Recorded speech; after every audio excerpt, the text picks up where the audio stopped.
Actually ইকোনমিস্টরা মানে expenditure মেথডে actually সবচেয়ে অ্যাকুরেট ফিগার অফ ন্যাশনাল ইনকামই উঠে আসে এবং এটাই সবচেয়ে রিলায়েবল মেথড বলে মানা হয়। চলো ডিটেলসে বুঝি expenditure method of calculating national ইনকামটা অ্যাকচুয়ালি কি। তো বন্ধুরা, একটা যে কোনো ফ্যামিলি যত টাকা তারা আয় করে সেই আয় করা টাকা তারা দুভাবে খরচা করে। প্রথমটা খুবই অবভিয়াস যে তারা সেই টাকাটা কোনো রকম পণ্য বা পরিষেবা কেনার জন্য খরচা করবে, কনজিউম করার জন্য খরচা করবে, যেমন চাল ডাল শার্ট মোবাইল ইত্যাদি যা তাদের প্রয়োজনীয় জিনিস সেগুলো তারা কিনবে। তবে তাদের যত আয় পুরো টাকাটাই তারা কিন্তু খরচা করে দেবে না। সেই টাকার মধ্যে কিছু টাকা তারা আইদার সেভিং করবে বা ইনভেস্টমেন্ট করবে। সেভিং করলো অর্থাৎ কোনো ব্যাংকে যদি সেই টাকাটা রাখে, ব্যাংক অ্যাকচুয়ালি সেই টাকাটাকে মার্কেটে ইনভেস্ট করবে বা তারা ডিরেক্টলিও ইনভেস্ট করতে পারে কোনো ব্রোকারের মাধ্যমে। তবে টাকা শুধু হাউসহোল্ডরা কিন্তু খরচা করে না, সরকারও কিন্তু রাজকোষের টাকা দিয়ে বিভিন্ন পণ্য বা পরিষেবা উৎপাদন করে থাকে। তার সাথে আমরা একটা গ্লোবালাইজড ওয়ার্ল্ডে বিলং করি, অর্থাৎ আমাদের ভারত দেশটা গোটা পৃথিবীর সাথে কানেক্টেড, কাজেই গোটা পৃথিবীর সাথে আমরা বিজনেসও করে থাকি। তো ইন্ডিয়ান প্রোডাক্ট বাইরে এক্সপোর্ট করলে টাকা আমাদের দেশে আসে,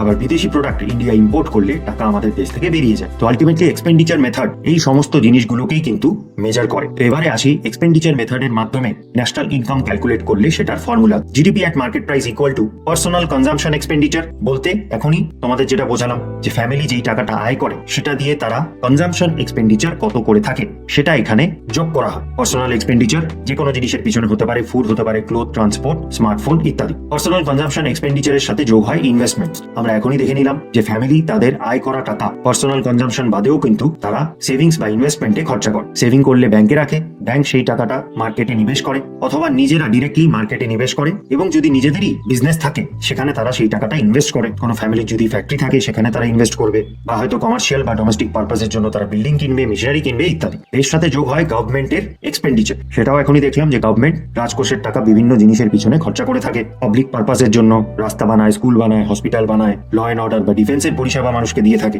এবং এর সাথে আরেকটা জিনিস যোগ হয়, সেটা হচ্ছে এক্সপোর্টস।